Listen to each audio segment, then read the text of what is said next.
আপনি কি জানেন আমাদের প্রিয় নবী হযরত মুহাম্মদ সাল্লাল্লাহু আলাইহি ওয়াসাল্লাম ইন্তেকালের পূর্বে কার কথা ভেবে অঝরে কেঁদেছিলেন?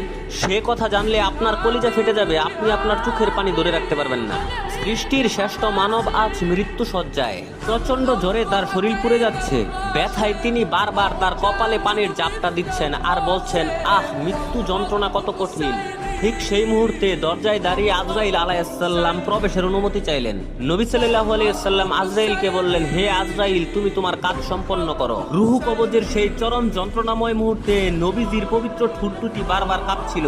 আয়েশা রাদিয়াল্লাহু তাআলা আনহু কানে কান পেতে শুনলেন, নিজের জীবনের শেষ রক্তবিন্দু দিয়ে নবী সাল্লাল্লাহু আলাইহি সাল্লাম আর্তনাদ করে বলছেন, উম্মতি উম্মতি, অর্থাৎ শেষ নিঃশ্বাসের সময় পর্যন্ত তিনি নিজের কথা ভাবেননি, ভেবেছেন শুধু আপনার আর আমার মতো গুনাহগার উম্মতের কথা, যে নবীর মৃত্যুর যন্ত্রণার মাঝে আমাদের জন্য অঝরে কেঁদেছেন। সেই দয়ালু নবীর জন্য আমরা কি আমাদের জীবন দিতে পারবো? যদি আপনি জীবন দিতে প্রস্তুত